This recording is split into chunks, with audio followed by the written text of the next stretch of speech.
నూలు నూలులో శతాబ్దాల గౌరవం, పట్టు పరంపరకు ప్రతీక, సంప్రదాయానికి శాశ్వత చిరునామా సఖీ.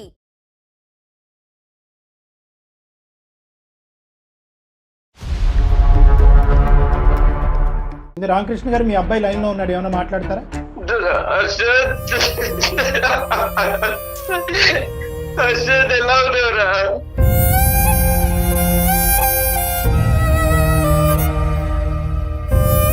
నేను బాగానే ఉన్నాను కానీ మీరు ఎందుకు ఇలా ఏడుస్తున్నప్పుడు? రే, మీ అమ్మ నాలుగో స్టేజ్లో ఉందిరా క్యాన్సర్. నిన్ను ఎప్పటి నుంచి నేను కాలు ట్రై చేస్తున్నాను, నాకు ఆగదురా.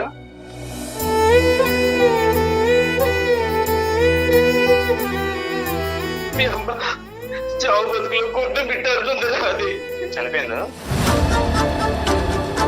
అమెరికా వెళ్ళిన దగ్గర నుంచి నువ్వు ఎందుకు రాదయ్యాలి? నేనేం చేయరా. పెద్ద ఆయన చేయటానికి రెండు కారణాలు ఉన్నాయి. ఒకటి, నాయన చావు బతుకుల్లో ఉండేటటువంటి నీ తల్లిని చూడటానికి ఒకసారి రారా బాబు అని ఒక రిక్వెస్ట్. ఒక తల్లి కదా సార్, ఒక అనాథగా ఉన్న ఒక బిడ్డను తీసుకొచ్చి పెంచి పెద్ద చేసి ప్రయోజకుడిని చేసి అమెరికా లాంటి కంట్రీకి పంపించడం వాళ్ళు చేసిన తప్ప కాదు. లేదు లేదు, నాకు నా దృష్టిలో ఎప్పుడైనా కానీ నన్ను కన్న వాళ్ళే నాకు తల్లిదండ్రులు, నన్ను పెంచిన వాళ్ళు కాదు. సరే, ఎందుకంటే ఇది పెట్టుకుని నేను బయట సమాజంలో నేను తిరగలేను. ఇప్పుడు నన్ను మీరు ఎందుకు పెంచారు, నన్ను పెంచకుండా ఉంటే బాను, నా గాలికి నన్ను వదిలేసేటటువంటి మాట ఈ రోజు మీరు సుఖంగా సంతోషంగా అమెరికాలో దర్జాగా బతుకుతూ ఉన్నప్పుడు అడిగేటటువంటి మాట కాదండి. నాన్న అనే పదం కూడా రాలేదు. అంత పాపం ఏం చేశారండి వాళ్ళు? అనితతో చరి సమానంగా కానీ లేదంటే దానికి మించైనా కూడా మిమ్మల్ని బాగా ఎక్కడైనా లోటు జరిగిందా? ఒక్క మాటలో చెప్పండి. 100% కాదు కదా, 100% కాదు కదా, 200% వచ్చినాయి కదా, మీకు 200% వచ్చినాయి కదా. ఆ 200% వెనక్కి ఇచ్చేసేయండి. వాళ్ళు వద్దని చెప్తున్నారు మళ్ళీ. ఏం సరే ఆయన మధ్యలో ఆయన వాయిస్ వినడానికి నాకు చిరాకు ఉంది ఇప్పుడు.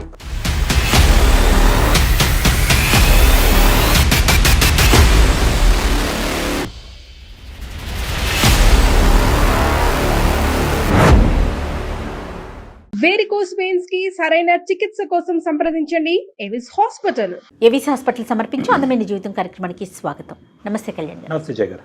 కళ్యాణ్ గారు, రామకృష్ణ అని మనకు ఒక పెద్ద ఆయన మెయిల్ చేశారండి. ఆయన వయసును కూడా మెన్షన్ చేశారు కాబట్టి నేను పెద్ద ఆయన అని చెప్తున్నాను. పెద్ద ఆయన చేయటం చాలా చాలా బాధ అనిపించిందండి నాకైతే. ఇమీడియట్గా మీతో మాట్లాడించాలి అనిపించింది. తప్పకుండా జయ గారు, ఒక్కసారి కాల్ చేసేస్తానండి. తప్పకుండా. ఏంటి వృద్ధాప్యంలో అంత సమస్య? చాలా అంటే తీవ్రంగా ఉంది సమస్య కూడా.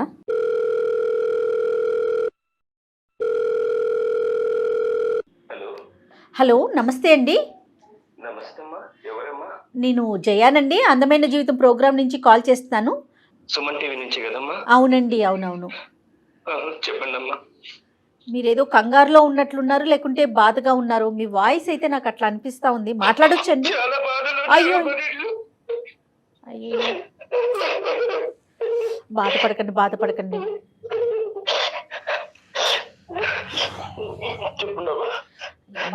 కొంచెం స్థిమితంగా కూర్చోండి. నాతో పాటు డాక్టర్ కళ్యాణ్ చక్రవర్తి గారు ఉన్నారు. ఒక్కసారి మాట్లాడండి అండి, ఒక్క నిమిషం. మనసే బాధ అనిపించేస్తాం. రామకృష్ణ గారు. రామకృష్ణ గారు నమస్తే అండి. నమస్తే సార్. కొద్ది గుండె నిబ్బరపరుచుకొని కొద్దిగా చెప్పాలి మాకు. ఆవిడ క్యాన్సర్ అండి. అయ్యో, 4వ స్టేజ్లో ఉంది సార్. 4th stage. అయ్యో, మా అబ్బాయి ఎంత పిలిచినా రావట్లేదండి. మీ అబ్బాయి ఎక్కడున్నాడండి? అమెరికాలో ఉన్నాడు. అమెరికాలో ఉన్నాడు సార్. ప్రెజెంట్ ఇప్పుడు ముంబైలో ఉన్నాడు సార్. ముంబైలో ఉన్నాడు. అవును సార్. ఎందుకంటే అంత కఠినంగా ఉన్నాడు అబ్బాయి? అంటే తల్లి 4వ స్టేజ్ క్యాన్సర్ లో ఉన్నా కూడా చూడటానికి రాకపోయినంత తప్పు మీరేం చేశారు? ఏం లేదండి, వాడు చిన్న పురిట్లో ఉన్నప్పుడే వాళ్ళ అమ్మ చనిపోయింది సార్. పురిట్లో ఉన్నప్పుడు వాళ్ళ అమ్మగారు చనిపోయారు? వాళ్ళ అమ్మగారు చనిపోయారు. మేము దత్తగా తీసుకున్నాం సార్ వాడిని.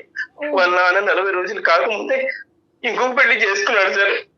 వాళ్ళ నాన్న సరిగ్గా చూసుకోకపోతే మా ఆవిడ చూసి వాడిని ఏమండి మనం దత్తగా తీసుకుందామండి, మన దగ్గర పిల్లలు లేరు కదా, మన ఇల్లు మన సంసారంలో వాడు ఒకడు ఉంటాడండి, వాడిని మన పిల్లల్లా చూసుకుందామండి అంటే నేను వాడిని దత్తగా తీసుకున్నాను సార్.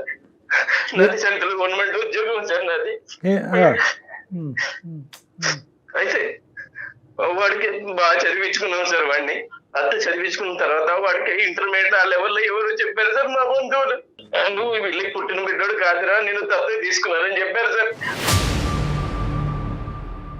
అప్పటి నుంచి వాడు మమ్మల్ని దూరం దూరం దూరం ఉంటున్నాడు సార్ వాడు. రామకృష్ణ గారు తర్వాత మీకు ఎవరైనా సంతానం కలిగారండి? మేడం ఒక పాప పుట్టింది మేడం, అనిత మేడం. అనిత ఆమె వాళ్ళ హస్బెండ్ సాఫ్ట్వేర్ ఇంజనీర్ ఉండే మేడం. పెళ్లి అయిపోయింది. యాక్సిడెంట్ లో చనిపోతే ఆమె ఇంట్లోనే ఉంది మేడం. ఇప్పుడు ఆమెకి 2 పిల్లలు.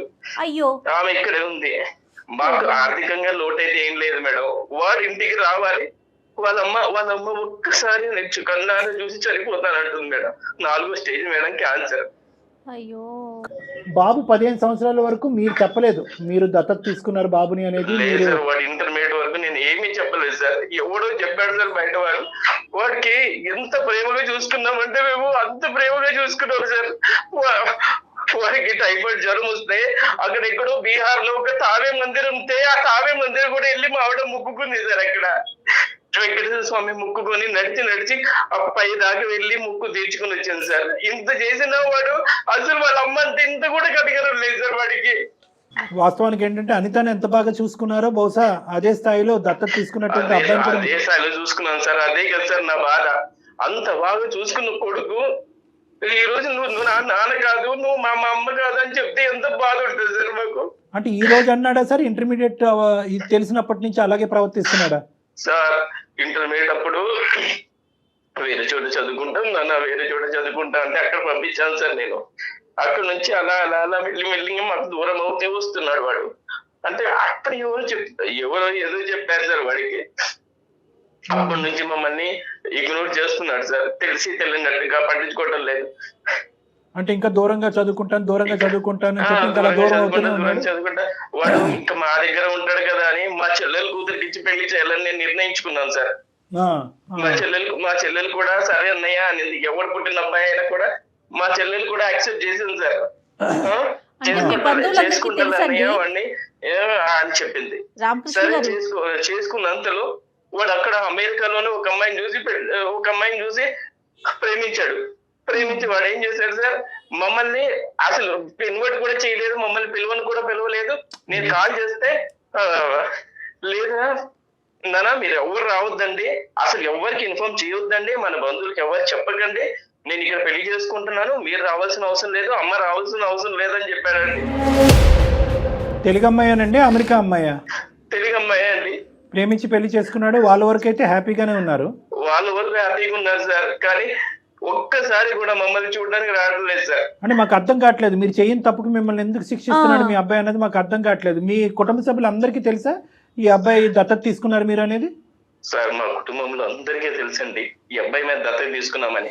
కానీ ఎవ్వరు అబ్బాయికి చెప్పలేదు. కానీ ఇంటర్మీడియట్ చదివేటప్పుడు మాత్రం ఎవరో చెప్పారో అప్పటి నుంచి మీరు మా తల్లిదండ్రులు కాదు కదా అని వాడు దూరం అలాగే వెళ్ళిపోతున్నాడు. కానీ ఒకటి రామకృష్ణ గారు, ఎస్పెషల్లీ దత్తత తీసుకునేటటువంటి కేసులతో నాకు చాలా అనుభవం 30 సంవత్సరాలు బట్టి.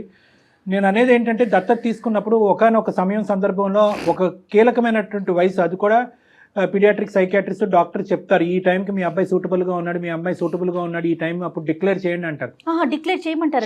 చేయాలి, డిక్లేర్ చేయాలి. ఒక ఎస్పెషల్లీ ఏంటంటే కుటుంబ సభ్యులు అందరికీ తెలిసి ఉన్నప్పుడు. ఎందుకంటే లేదంటే ఇది చాలా ఎడ్జ్ మీద ఉంటుందమ్మా ఇష్యూ. ఏదన్నా కుటుంబ సభ్యుల మధ్యన ఈ కుటుంబానికి మధ్యన ఏమన్నా చిన్న తగాదా వచ్చిందంటే ఆ అబ్బాయికి చెప్పకూడనటువంటి విధంగా చెప్తే ఈ విధంగా మనుషులు మారిపోతూ ఉంటారు. మీరు ఎప్పుడు చెప్దాం అనుకున్నారు రామకృష్ణ గారు? నేను అసలు నా మనసులో వాడు వేరే అబ్బాయి అన్నది నాకు లేదు సార్. మా సొంత అబ్బాయిలాగే చూసుకున్నాం సార్. మీకు లేదు కానీ చెప్పాలన్న ఉద్దేశం కూడా నాకు కాదు. మీకు లేదు కానీ వేరే వాళ్ళ ద్వారా ఇటువంటి పిల్లలు తెలుసుకుంటే కనుక వాళ్ళు ఎలా రియాక్ట్ అవుతారో అనేది కూడా మనం ఆలోచించాలి. అంటే మీరు ఎంత బాగా చూసుకున్నా కూడా నా తల్లిదండ్రులు వీళ్ళు కాదా, నన్ను పెంచి పెద్ద చేసినటువంటి తల్లిదండ్రులు వీరు కాదా అనేటటువంటి మనస్తాపం, బాధ ఏదైతే ఉంటుందో అది ఈరోజు మీకు నాకు ఎవరికి కూడా ఊహించుకున్నంత ఎత్తులో ఉంటుంది ఆ బాధ. సరే అవన్నీ తర్వాత విషయాలు. అనితతో మాట్లాడతాడా మీ కూతురుతో? అమ్మాయితో కూడా ఏమైనా సంబంధం లేదా? లేదండి, అనిత మా దగ్గరే ఉంటుందండి. అనితతో కూడా వాళ్ళ హస్బెండ్ యాక్సిడెంట్ లో పోయిన దగ్గర నుంచి అమ్మాయి మా దగ్గరే ఉంటుంది. అసలు సొంత అన్నలాగే ప్రేమిస్తుంది. అసలు అమ్మాయి మేము ఎప్పుడు ఇద్దరు పిల్లల్లో తేడా ఎప్పుడు చూపెట్టలేదు సార్. కానీ అతను అమెరికాకి వెళ్ళడానికి సపోర్ట్ అంతా మొత్తం చదివించటం, పెంచటం, పంపించటం మొత్తం మీరే చూసుంటారు కదండి? అన్ని మేమే చూసాం మేడం, నేను మా ఆవిడ. మీ అబ్బాయి పేరేంటి రామకృష్ణ గారు? Harshad sir. Sir Harshad sir, మేము హర్ష అని పిలుస్తాం. హర్షన్, హర్ష. హర్ష. అవును సార్. సార్ ఇప్పుడు హర్ష మనసులో ఈ విధమైనటువంటి ఒక అభిప్రాయం ఉంది, మిమ్మల్ని చూడకూడదు, మీ కుటుంబాన్ని కాదు అనుకుంటున్నాడు, పెంచినటువంటి తల్లిదండ్రులను వద్దనుకుంటున్నాడు అనేది ఇప్పుడు మీ భార్య గారు 4వ స్టేజ్ క్యాన్సర్లో ఉన్న తర్వాత తెలిసిందా? అంతకు ముందు నుంచే మీకు ఒక హింట్ ఉందా? సార్ అంతకు ముందు నుంచే ఉంది సార్. మాతో ఉండడం వాడికి ఇష్టం లేదు. నా కూతురికి ఎంత విలువిస్తున్నానో నా కొడుకు కూడా నేను అంతే విలువిస్తున్నాను సార్. ఇద్దరికి సమానంగానే పంచుతాను సార్ నేను. ఇది డబ్బుకి ఆస్తికి సంబంధించిందంటే కనుక ఈ లెక్క ఇక్కడ వరకు కూడా వచ్చి ఉండేది కాదండి. ఫస్ట్ ఆఫ్ ఆల్ మనం కనుక్కోవాల్సింది ఏంటంటే ఆ అబ్బాయి మనసులో ఎటువంటి భావం ఉందన్నది మనం కనుక్కోవాలి. ఫస్ట్ అక్కడి నుంచి మనం కనుక్కోగలిగితే అసలు మనతో మాట్లాడితే కనుక అది ఒక మెట్టు ఎక్కినట్టే. మనతో అసలు మాట్లాడతాడా లేదా అనేది ఫస్ట్ మనం చూడాలి. ఆ అబ్బాయి ప్రస్తుతం ఎక్కడున్నాడు రామకృష్ణ గారు? సార్ ముంబైలో ఉన్నాడు సార్, ఏదో పని మీద వచ్చాడు వాడు. మరి మీరు ఫోన్ కలిపితే ఎత్తుతాడా లేదంటే మేమే కలపాలా? సార్ నేను కలిపితే అసలు ఎత్తడం లేదు సార్. నా ఫోన్ ఎత్తటంలా, నా కూతురు ఫోన్ ఎత్తడం లేదు వాడు. మనమే కాల్ చేద్దాం. అయితే రామకృష్ణ గారు మీరు నెంబర్ ఫార్వర్డ్ చేశారంటే నేను ఒకసారి అతనికి కాల్ చేసి మాట్లాడతాను. సరే మేడం, నేను ఫార్వర్డ్ చేస్తున్నాను. రైట్ అండి. పాప ఆయన మాట కూడా మాట్లాడలేకపోతున్నాను. తప్పకుండా అండి, మా ప్రయత్నం మేము 100% చేస్తాం. డాక్టర్ గారు మాట్లాడతారు.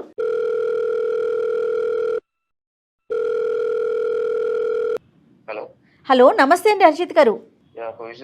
నా పేరు జయ అండి. నేను సుమన్ టీవీ అందమైన జీవితం ప్రోగ్రామ్ నుంచి మాట్లాడుతున్నాను. నాతో పాటు డాక్టర్ కళ్యాణ్ చక్రవర్తి గారు ఉన్నారు. ఒక 5 minutes మీతో మాట్లాడొచ్చా? అంటే ఒక చిన్న ఇష్యూ ఒకటి ఉండింది, దాని గురించి మాట్లాడదామని. సారీ అండి, మీ పర్మిషన్ లేకుండా మీకు కాల్ చేశాము.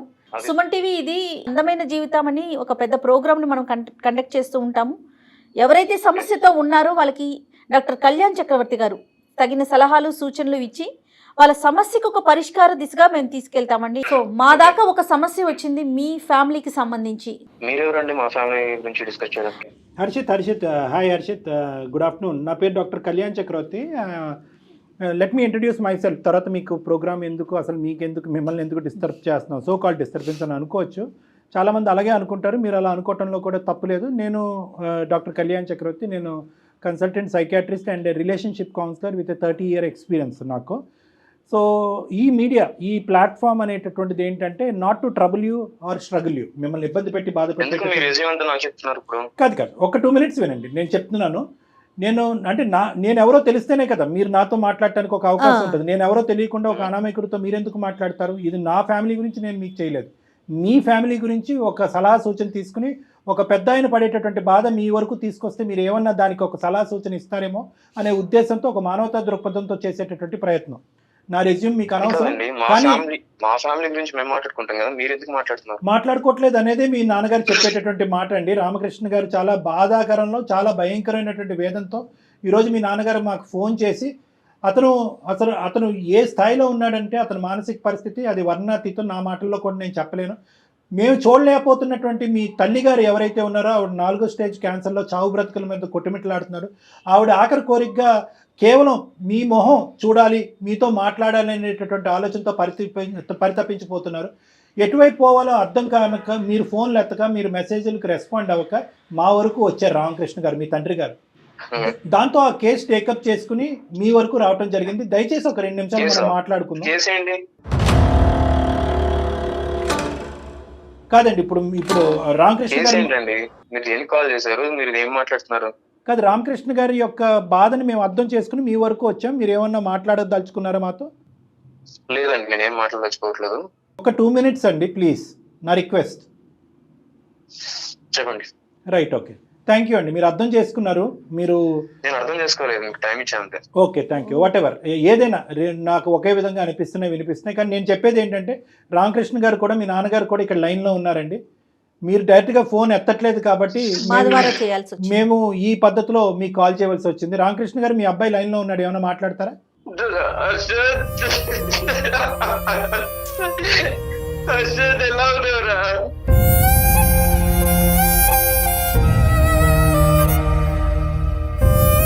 నేను బాగానే ఉన్నాను కానీ మీరు ఎందుకు ఇలా ఏడుస్తున్నారు ఇప్పుడు?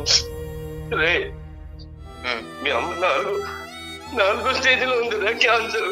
నిన్ను ఎప్పటి నుంచి ఎప్పటి నుంచి నేను కాళ్ళు ట్రై చేస్తున్నాను, నాకు కాలేదురా.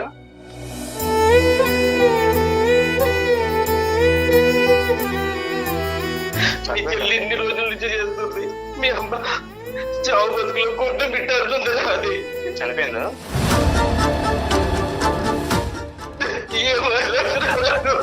ఒక్కసారి వచ్చి చూడరా మీరు, ఒక్కసారి వచ్చి చూడరా. అమెరికా వెళ్ళిన దగ్గర నుంచి నువ్వు ఎందుకు రాదా తయారయ్యా? నేనేం చేయడం వల్ల మీరు నన్ను అర్థం చేసుకోవడంలో తప్పు పడ్డారు అంతే. ఏం తప్పు చేశాను రా చెప్పు. ఎందుకు ఎందుకు ఇవన్నీ ఈ సోలంతా నాకు ఎందుకు చెప్తున్నా ఇప్పుడు? అదే ఒక్కసారి వచ్చి మీ అమ్మని చూసేళ్ళురా, మీ అమ్మ పరిస్థితి ఎలా ఉందో చూసేళ్ళురా. లేదు ఇప్పుడు మీరు నాకు ఇంత ఫోన్ చేసి కాల్ మాట్లాడి మాత్రం అన్ని జరిగిపోవు ఓకేనా? ఒక్కసారి నీ కాళ్ళు పట్టుకుంటారా, కాళ్ళు పట్టుకుంటారా, నీ కాళ్ళు పట్టుకుంటారా? ఒక్కసారి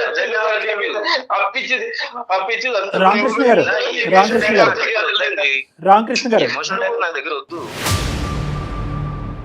హర్షిత్ ఒక్క నిమిషం, రామకృష్ణ గారు ఒక్క నిమిషం, నేను ఉన్నాను ఇక్కడ, ఒక 2 నిమిషాలు మనం మాట్లాడుకుందాం. హర్షిత్, నువ్వు ఇంత కఠినంగా మాట్లాడుతున్నావు, కానీ నిన్ను నిలదీసి నిన్ను ఒక పద్ధతిలో మాట్లాడేటటువంటి కెపాసిటీ నాకు ఉన్నా కూడా నేను అలా మాట్లాడాలని అనుకోవట్లేదు. ఎందుకు అంటే కనుక ఈరోజు మీరెవరండి అని చెప్పి 2 నిమిషాల్లో నువ్వు ఫోన్ పెట్టేస్తే కనుక ఇంక ఈ కథ కంచికెళ్ళినట్టే, మనం ఏం చేయలేం. ఆ పెద్ద అయినటువంటి మనసు, అతను పడేటటువంటి బాధని, ఇంట్లో ఉన్నటువంటి మీ తల్లి యొక్క దిక్కులేనటువంటి పరిస్థితిని చూస్తూ నేను నీతో ఇప్పటికీ కూడా మర్యాదగా నిదానంగానే మాట్లాడాలని అనుకుంటున్నాను. అది నా సంస్కారం అనుకుంటాను, నా అనుభవం అనుకుంటున్నాను. రెండే మాట్లాడి పెద్ద ఆయన చేయటానికి 2 కారణాలు ఉన్నాయి. ఒకటి, నాయన చావు బతుకుల్లో ఉండేటటువంటి నీ తల్లిని చూడటానికి ఒకసారి రారా బాబు అని ఒక రిక్వెస్ట్. ఒక నిమిషం, తల్లి కాదు నాన్న, తల్లిని ఒకటి నిమిషం నాన్న, ఈ డిబేట్లోకి వెళ్తే మనం ఎంతసేపన్నా మాట్లాడుకోవచ్చు. ఎవరిని తల్లి అంటారు? ఎవరు తల్లి అంటే ఎవరు? అంటే నిన్ను కనీ పెంచి పెద్ద చేసి ఈ స్థాయి వరకు తీసుకొచ్చినటువంటి వ్యక్తిని తల్లి అంటాం తప్ప. అంటే ఓన్లీ కనకపోతే తల్లి కారా అండి? పెంచి పెద్ద చేయలేదు, ఆవిడ తల్లి కాదా మీకు? ఆవిడ చేసిన ప్రయత్నాలు కాదు. లేదు లేదు, నాకు నా దృష్టిలో ఎప్పుడైనా కానీ నన్ను కన్న వాళ్ళే నా తల్లిదండ్రులు, పెంచిన వాళ్ళు కాదు. సరే, మీకంటే ఇది పెట్టుకుని నేను బయట సమాజంలో నేను తిరగలేను. మీరు ఆ ట్యాగ్ గురించి బాధపడుతున్నారా? అంటే నాకు నన్ను ఆ ట్యాగ్ గురించి నేను వాళ్ళ దూరం పెట్టింది కూడా దాని గురించి. నాకు అవసరం లేదండి అలాంటి రిలేషన్స్, నాకు అవసరం లేదు అలాంటి ఎమోషన్స్, నాకు వద్దు. అంటే ఎందుకు పేరు సంపాదించుకున్నాను, ఎందుకు ఫలానా అని చెప్పేసి నన్ను ఎవరు నోటీస్ చేయొద్దు. కాదు, ఎందుకు బాధపడుతున్నారు మీరు? నాకు అర్థం కానిటువంటిది ఏంటంటే, ఓకే మీకు అనిపించేటటువంటి ఒక అంశం అంటే, నాకు కన్న తల్లి ఏ తల్లి అయితే నన్ను కన్నదో ఆ తల్లి నన్ను పెంచి పెద్ద చేస్తే కనుక అది మీకు నచ్చుతుంది. ఏ తల్లి అయితే కనుక కనదో, ఏ తల్లి అయితే కనుక మమకారంగా మిమ్మల్ని పెంచుతుందో ఆ తల్లి చేయనటువంటి పాపానికి ఈరోజు శిక్ష అనిపించాలా? అలా మీరు అనుకుంటే నేను ఏం చేయలేనండి. నాకు ఇక్కడ కావాల్సిందంటే ఏంటి, నాకు సమాజంలో కొంచెం పేరు కావాలి. సో వీళ్ళ వల్ల నా పేరు అనేది స్పాయిల్ అయ్యేలా ఉంది. నాకు తెలియదు రీజన్ ఏంటి, ఎట్లా ఏ విధంగా అవుతుందో మరి మీ కాన్సెప్ట్ ఏంటో మాకు అర్థం కావట్లేదండి హర్ష గారు. ఏ విధంగా మీ పేరు, నేను వాళ్ళ పేరెంట్స్ యాక్సెప్ట్ చేయనండి. మీరే అది మీరని చెప్పండి, సమాజం మీద రుద్దమాకండి. హలో హర్ష గారు మీరు చెప్పేదే మాట్లాడుతున్నారు, మేము చెప్పేది ఒకసారి వినండి. అది మీ అభిప్రాయం, సమాజానికి ఉండదు అలాంటి అభిప్రాయాలు. అంటే అటువంటి అనుభవం మీకు ఏమన్నా ఉంటే చెప్పండి.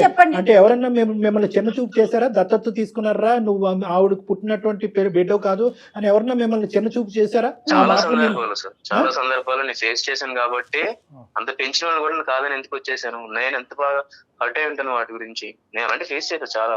అదే నేను వాళ్ళకి దూరం పెట్టేశాను. మీరు ఇంతలాగా మాట్లాడుతున్నప్పుడు I'm not ready to face that. Okay, you are not ready to face that, but where is this originating from అనేది ఒక్కసారి ఒక సైకాట్రిస్ట్గా అనలైజ్ చేసుకుంటున్నాను. ఎక్కడి నుంచి ఇది పుట్టుకొచ్చింది? అందుకంటే మీరు ఇంత కఠినంగా ఆవిడుందా, చనిపోయిందా, మీరు ఎందుకు ఇలాంటి సీరియల్ నాటకం ఆడుతున్నారు, ఇలాంటి మాటలు అన్నా కూడా నేను మధ్యలో దూరి నా కోపాన్ని వ్యక్తపరచలేదు. ఎందుకంటే కనుక ఆ లేత వయసులో, ఏదంటే 15 to 17 years వయసులో, ఇంటర్మీడియట్ టైంలో ఎవరో మీకు వీళ్ళు కాదురా నీ తల్లిదండ్రులు వాళ్ళు అని చెప్పినప్పుడు మీ మనసు ఎంత గాయపడిందో అనేది నాకు అర్థమైంది. రెండోది ఏంటంటే కనుక, ఒకటికి చాలా సందర్భాల్లో నువ్వు దత్తపుత్రుడు అనేటటువంటి మాట అనటం వల్ల మీ మనసు గాయపడి ఉంటుంది అనేది కూడా నాకు అర్థమైంది. కానీ నేను ఇంకొక యాంగిల్లోంచి వస్తున్నాను. అదేంటి అంటే కనుక, ఏ తల్లి అయితే కనుక చనిపోకుండా మీరు అనాథ కాకుండా ఉండేటటువంటి పరిస్థితి ఆ తల్లి పెంచుంటే కనుక ఆ పేదరికంలో ఈరోజు మీరు అమెరికా వెళ్ళి ఉండేవారా? ఈ స్థాయిలో మీరు ఉండేవారా? ఈ సంపాదన మీకు ఉండేదా? ఇది నెంబర్ 1. నెంబర్ 2 ఏంటంటే తల్లి చనిపోయినటువంటి మీ కన్న తల్లి ఈ జ్ఞాపకాలన్నీ మీకు గుర్తు చేస్తూ మిమ్మల్ని బాధపడుతున్నాను, ఏమనుకోవద్దు. మీ కన్న తల్లి చనిపోయినటువంటి 10 రోజులకో 15 రోజులకో ఆ మహానుభావుడు ఇంకో పెళ్లి చేసుకున్నాడు అనేటటువంటి ఆలోచన ఉన్నటువంటి కుటుంబంలో మీరు పెరిగి పెద్ద అయి ఉంటే కనుక సంతోషించి ఉండేవారా? అంటే మీ వాదనకి నేను ఏకీభవిస్తున్నాను. అంటే నా కన్న తల్లిదండ్రులు వేరే వాళ్ళు కాదు.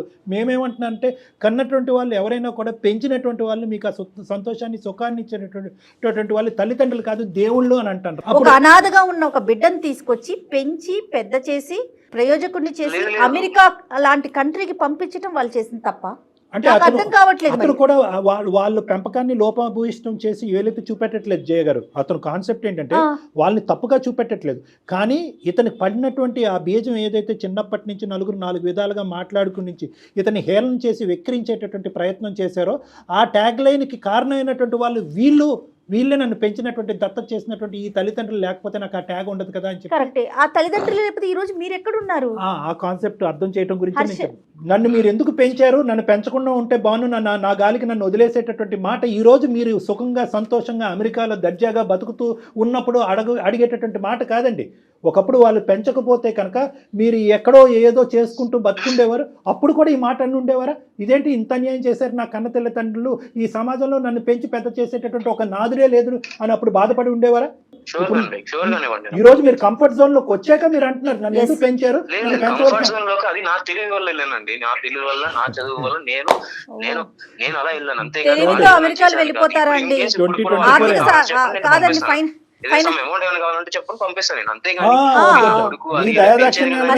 హర్ష గారు మా ఫ్యామిలీలో కూడా పిల్లలందరూ కూడా అబ్రాడ్ కంట్రీస్ లో ఉన్నారండి. ఓన్లీ తెలివితేటలతో వెళ్ళిపోరు, ఫైనాన్షియల్ సపోర్ట్ కూడా కావాలి. ఓహో, ఇప్పుడు మీరు ఎవరిని కొనక్కర్లేదు, అటువంటి దిక్కు లేనటువంటి స్థితిలో వాళ్ళే లేరు. వినండి హర్ష గారు, 2 నిమిషాలు. మీరు మాట్లాడేది అంతా కూడా చాలా 5th గేర్ లో మాట్లాడారు. మీరు 5th గేర్ లో మాట్లాడితే నేను 10th గేర్ లో మాట్లాడగలను, కానీ అది నా సంస్కారం కాదు. ఎందుకంటే ఈ రోజు మీరు ఫోన్ పెట్టేస్తే కనుక ఆ మహానుభావుడికి ఇంకా కొడుకు అనేటటువంటి దిక్కు లేకుండా అతను ఇంకో దేనగాథలోకి వెళ్ళిపోతాడు. కాబట్టి అతను పాయింట్ ఆఫ్ వ్యూలోంచి నేను చాలా ఇదిగా మాట్లాడుతున్నాను. ఏమండి, మీకు తెలుసు ఎందుకు ఈ మాటలన్నీ మీ తెలివితేటల వల్లే వెళ్ళిపోయారు అక్కడికి. సోకాల్డ్ అమ్మ నాన్న, మీరు అమ్మ నాన్న అని పిలటానికి కూడా ఇష్టపడట్లేదు. ఇంతసేపు మాట్లాడుతున్నా నాన్న అని పదం రాలేదు మీ నోట్లో. నాన్న అనే పదం అని ఇంకో 4 తిట్లు తిట్టినా బాగానే ఉండేది. ఆ మహానుభావుడు ఇంతటితో సరిపెట్టుకుంటానని ఫోన్ పెట్టేసి ఉండేవాడు. నాన్న అనే పదం కూడా రాలేదు. అంత పాపం ఏం చేశారండి వాళ్ళు? మిమ్మల్ని పెంచటమే తప్ప అంత పాపం ఏం చేశారండి? ఈరోజు ఆవిడ క్యాన్సర్తో చచ్చిపోతుంది. హర్ష గారు, ఆవిడ క్యాన్సర్తో చనిపోతుంది. ఏమైంది మానవత్వం? ఒక్కసారి మా ఆవిడతో మాట్లాడిస్తాను సార్ మా బాబుని. బహుశా కొడుకు ఎక్కడో ఉన్నాడు, ఏదో చేసుకుంటున్నాడని ఫోన్ ఎత్తట్లేదని అనుకునేటటువంటి తత్వం వేరో, ఫోన్ ఎత్తిన తర్వాత ఇప్పుడు ఇక్కడ ఎవరు చనిపోయారని చెప్పి ఏడుస్తున్నాం అనే మాట ఇంకా భయంకరంగా ఉంటుంది. దయచేసి ఆవిడకి ఈ మాటలు వినిపించకూడదు. మనం ముగ్గురం మాట్లాడుకుందాం. హర్ష, ఒక్క నిమిషం. హర్ష చెప్పండి ప్లీజ్ నాన్న, ప్లీజ్. మరీ ఎంత కఠోరంగా మాట్లాడితే నేను ఏమీ మాట్లాడలేను. ఖచ్చితంగా కఠోరమే నాన్న. ఇది కఠినత్వం. కొన్ని వేలాది లక్షలాది మంది ఈ ప్రోగ్రామ్ చూసేటటువంటి వాళ్ళు, డాక్టర్ గారు మీరు అంత మర్యాద ఇచ్చి అంత నెమ్మదిగా అతనితో ఎందుకు మాట్లాడుతున్నారు అని అనేటటువంటి వాళ్ళు. అదే ఎందుకు నేను ఎటు పోదు కదా. కాకపోతే నా ఇంటెన్షన్ అది కాదు, నాకు వాళ్ళు వద్దు, అది నాకు మెయిన్ ప్రాబ్లం. నాకు వద్దు కాదండి, ఎవరో ఏదో చేసిన దానికి. సార్ కొద్దిసేపు నేను మాట్లాడాలంటే ఆయన సైలెంట్ గా ఉంటానండి. రామకృష్ణ గారు అతను ఏదో చెప్తారంటే వినండి. చెప్పండి హర్ష. నా మెయిన్ పాయింట్ ఏంటంటే నాకు వాళ్ళు వద్దు సార్. మీరు స్టార్టింగ్ నుంచి 10 నిమిషాలు కాదు, ఎంత స్టార్టింగ్ ఎంత ఒక 2 minutes అడిగారు కదా, మీరు 15 minutes టైం ఇచ్చినా కూడా నేను ఏదో చెప్తాను లాస్ట్ ఒకటి. నాకు తన అవసరం లేదు, వాళ్ళ అవసరం లేదు నాకు. తన మనసుకి పడిన గాయం కోసం వీళ్ళని ఇబ్బంది పెట్టడం కష్టం కాదు కదా. ఎంత గాయపడిన ఇంత గాయపడదు మేడం. హర్ష గారు, మీరు చెప్పింది అయ్యిందా? మళ్ళీ నేను టైం ఇవ్వలేదు అంటారు, నేను మాట్లాడచ్చా? చెప్పండి. మీ తల్లిదండ్రులు ఇప్పటి వరకు 25-26 years వచ్చేంత వరకు మిమ్మల్ని ఎలా పెంచేవారు అనేది ఒక్కసారి మీ మాటల్లో మీరు చెప్పండి. ఏదైనా లోటు చేశారా? ఇవ్వకూడదు ఏదైనా ఇచ్చారా?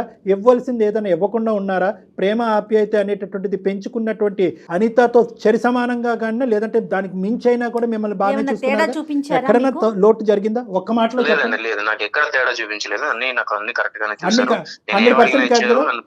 100% కాదు కదా, 200% వచ్చినాయి కదా మీకు. 200% 200% వచ్చినాయి కదా, ఆ 200% వెనక్కి ఇచ్చేసేయండి.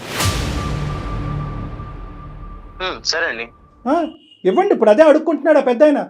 మాకు కావాల్సిన ఈ వృద్ధాప్యంలో ఉండే చావు బ్రతుకుల్లో ఉండేటటువంటి మమ్మల్ని ఇద్దరిని ఆ ప్రేమ ఆప్యాయత ఇవ్వండి, మీరు ఇచ్చేటటువంటి డబ్బులు అక్కర్లేదు. ఇవ్వనండి, ఇవ్వలేను. ఇప్పుడు నాకు వద్దనే కదా మీరు పాయింట్ మర్చిపోతున్నారండి. వాళ్ళు వద్దని చెప్తున్నారు మళ్ళీ ఏం సార్ ఆయన మధ్యలో ఆయన వాయిస్ వినడానికి నాకు చిరాకు ఉంది. ఇప్పుడు ఓ మై గాడ్, ఇరిటేటింగ్ గా ఉంది అంతా. ఎక్కడ వినలేదు చూడలేదు మేడం. ఇది చూడం కూడా ఇలాంటి సమస్యను ఎక్కడ వినలేము. ఇది సమస్య కాదు మేడం, ఇది వన్ సైడెడ్ సమస్య. పోనీ మా నాన్న ఆ వయసులో ఇలా చేశాడు, మా అమ్మ ఇలా చేసింది కాబట్టి నేను ఇంత కఠోరంగా మారిపోయాను, నా కోడల్ని నా భార్యని ఇలా నాన్న మాటలు అన్నారు కాబట్టి నా భార్యని తీసుకుని నేను అమెరికా వచ్చి వ్యత్యాసం చూపించారు. ఇది కంప్లీట్ గా వన్ సైడెడ్. వీళ్ళు ఏం పాపం చేశారు? ఎలా హర్ష ఈ ప్రాబ్లం కి మేము సొల్యూషన్ చెప్పలేము. ఐఎమ్ సారీ, మీరే చెప్పగలరు ఈ ప్రాబ్లం కి. వాళ్ళ వల్ల పడిన ఇబ్బందులు ఏంటి లేవంటున్నాడు కదా మేడం. 100 కాదు 200% ఇబ్బంది లేదు. ఇది జస్ట్ ఈస్ ఫిక్సేషన్. అతని యొక్క ఫిక్సేషన్, అతని యొక్క కాన్సెప్ట్ ఏంటి? ఆ కాన్సెప్ట్ అంటే కనుక పెంచినటువంటి తల్లిదండ్రులు పెంచి ఈ లెవెల్ వరకు వచ్చాను, పెంచబడ్డటువంటి తల్లిదండ్రులకి ఒక కొడుకుగా అతను సమాజానికి చూపెట్టదలుచుకోలేదు. అతను కనేటటువంటి పిల్లలకి పలానా వాళ్ళు నేను దిక్కులేనప్పుడు వదిలేస్తే కనుక పలానా వాళ్ళు నాయనమ్మ తాతయ్య నేను పెంచారా అని పిల్లలకు చూపెట్టాలనుకోవట్లేదు. భార్యకి వీళ్ళు నన్ను పెంచినటువంటి అత్తమామ అన్నట్టుగా చూపెట్టుకోవట్లేదు. సో ఈ పెంచినటువంటి అనేటటువంటి ట్యాగ్ అతనికి నచ్చకపోవడం అనేది అతని బ్రెయిన్ లో పడినటువంటి ఒక ఫిక్సేషన్. అంతే కదా హర్ష? అంతే అండి, మీరు బాగా అర్థం చేస్తున్నారు. ఇంతే అర్థంగా కాళ్ళు పట్టుకుంటారు మాత్రం ఏమొస్తుంది? ఏమి రాదు నాన్న, ఎవరి కాళ్ళు ఎవరు పట్టుకున్నంత మాత్రం ఏమీ రాదు. కొంచెం పంపించేది సార్, మా వాడిని నేను కూడా వచ్చి కాళ్ళు పట్టుకుంటాను. పోనీ రండి, ఆ విధంగా కాలు పట్టుకోండి ఒకసారి. ఆ తని తిరుగుతుంది ఆ మహాతల్లికి. పోనీ వచ్చి కాలు పట్టుకుని మీరు నా తల్లిదండ్రులు కాదనే మాట చెప్పడానికి గురించేనే ఇక్కడికి రండి. హర్ష గారు మాట్లాడుతున్నారండి మీరు. ఇంతగా ఒక పెద్ద ఆయన ఇన్ని సార్లు ఈ విధంగా మాట్లాడుతున్నా కూడా మీకు కనికరం అనిపించట్లేదండి? కనీసం వచ్చి ఒక్కసారి కనిపించి వెళ్ళిపోండి. ప్రేమ లేకపోయింది. నేను ఏం చెప్పాను, ఏం మాట్లాడాను అనేటటువంటిది నీకు నచ్చచ్చు నచ్చకపోవచ్చు. నెంబర్ 1, చెప్పా పెట్టకుండా నీకు ఫోన్ చేయటం, దానివల్ల మా మీద ఎంత కోపం ఉందో మాకు తెలియదు. కానీ ఇవన్నీ తీసి పక్కన పెట్టు. చిన్నప్పుడు మాట్లాడినటువంటి మాటలన్నీ తీసి పక్కన పెట్టు. 1కి 100 సార్లు నీ నోటు వెంట నువ్వే అన్నావు 200% నా తల్లిదండ్రులు నన్ను ప్రేమించారని చెప్పి. ఏ మచ్చ లేనటువంటి ఈ పెంపకాన్ని ఎందుకు ఇలా శిక్షిస్తున్నావు? ఒక్క 2 నిమిషాలు ఆలోచించు. బతిమాలుకుంటున్నాను, వేడుకుంటున్నాను, అడుక్కుంటున్నాను. రామకృష్ణ గారు, మీ అబ్బాయితో ఏమైనా చెప్పాలి అనుకుంటున్నారా? చాలా ఉంది సార్ చెప్పడానికి. మీ అమ్మ చేసిన తప్పేమన్నా ఉంటారా? నేనేమన్నా తప్పు చేస్తే నన్ను శిక్షించరా? ఒక్కసారి హర్ష, నేను ఏం చేయటం కాదు నాన్న, ఏం చేయాలో నీకు తెలుసు. మేం చెప్పేవాళ్ళం ఎవరు నీకు తెలుసు. నీది మరీ అంత కఠోరమైనటువంటి మనసు కాదు. నువ్వు ఎందుకు అలా మారిపోయావో మాకు అర్థం కావట్లేదు. ఒక్కసారి 4 మెట్లు దిగి మీ నాన్నగారు వేడుకునేటటువంటిది ఏంటి అన్నది ఒక్కసారి కళ్ళు మూసుకుని ఆలోచించండి, అన్ని క్లియర్ అవుతాయి. ఇది డబ్బుల గురించి కాదు, ఇది డబ్బుల గురించి కాదు, ఆస్తుల గురించి కాదు. చూడాలనుకుంటున్నారా నేను? సార్ అక్కడికి వచ్చిన తర్వాత నాకు వాళ్ళ రిలేషన్స్ ఎవరైతే ఉన్నారో వాళ్ళందరూ వచ్చి నన్ను పాయింట్అవుట్ చేసి మాట్లాడతారు, నాకు నచ్చదు. ఇంకొకటి ఏంటంటే చిల్లి భర్త లేడు, చిల్లి పిల్లలు ఇలా అని చెప్పేసి ఈ రిలేషన్స్ ఈ ఎమోషన్స్ అన్ని తీసుకొచ్చి నన్ను ఎత్తులు పెట్టద్దు అని చెప్పండి సార్. నేను వచ్చి కామ్గా చూసి ఓకే ఆవిడ హెల్త్ బాగాలేదన్నారు, ఓకే నేను వచ్చి చూసి వెళ్ళిపోతాను అంతే. ఇది కూడా నేను రాకూడదనే డిసైడ్ అయింది. కాకపోతే వీళ్ళు నా ఫ్యామిలీ అని మీరు అంటున్నారు. సరే బయట మనుషులు మీరింతలా నా గురించి ఆలోచించి మా ఫ్యామిలీ గురించి ఆలోచించి చెప్తున్నారు కాబట్టి నేను ఏదో వచ్చి చూసి వెళ్ళిపోవడం మీకోసం పర్టికులర్ గా సార్. హర్ష గారు థ్యాంక్ యూ సో మచ్ అండి మా మాట మన్నించినందుకు. అయితే మీరు వచ్చేటప్పుడు ఒక్కసారి ఫోన్ చేశారంటే ముందు మనం డాక్టర్ కళ్యాణ్ గారి దగ్గర ఒక్కసారి కూర్చుందాం, ఒక 10 నిమిషాలు మాట్లాడాక అందరం కలిసి అమ్మని చూడటానికి వెళ్దాం ప్లీజ్. ఆ అవకాశం మాత్రం మాకు ఇవ్వండి. సరే అండి, సరే. Super very good. Thank you Harsha, thank you so much. మా విన్నపాన్ని మా బాధను మన్నించినందుకు. మీ తల్లిదండ్రుల గురించి నేను ఇలా అడుక్కోవటం అనేది నాకు విడ్డూరంగా అనిపించింది. మాకు అందరికీ నచ్చినటువంటి ఫలితం బహుశా ఫ్యూచర్లో మీకు ఎంతో మమ్మల్ని మీరే ఎంతో ఆశీర్వదిస్తారేమో. అరే ఇంత మంచి కార్యక్రమం అని చెప్పి, ఇంత మంచి వేదిక అని చెప్పి. ఇది ఎందుకంటే ఒక కుటుంబానికి మించినటువంటిది ఏదీ లేదు. ఆ కుటుంబాన్ని కలిపినటువంటి పుణ్యం మాకుంటుంది. మీరు చేసేటటువంటి స్టెప్ ఏదైతే ఈరోజు తీసుకుంటున్నారో దాన్ని అందరూ హర్షిస్తారండి. Everybody is going to be happy about this. చాలా థ్యాంక్ యూ అండి, చాలా థ్యాంక్ యూ అండి. అతను వస్తాడు, అంత మంచి జరగబోతుంది. మీరు ధైర్యంగా ఉండండి. ధైర్యంగా హ్యాపీగా ఉండండి. ముందుగా మీ భార్య గారికి జరిగినటువంటి సంభాషణ కూడా ఆవిడకి ఒకసారి తెలియపరిచి గుండె ధైర్యం చేయండి. థ్యాంక్ యూ అండి, Okay. చాలా థ్యాంక్స్ అండి. థ్యాంక్ యూ రామకృష్ణ గారు. నేను రుణపడి ఉంటాను. థ్యాంక్ యూ, అండి. థ్యాంక్ యూ రామకృష్ణ గారు, హర్ష గారు, thank you so much. Thanks sir.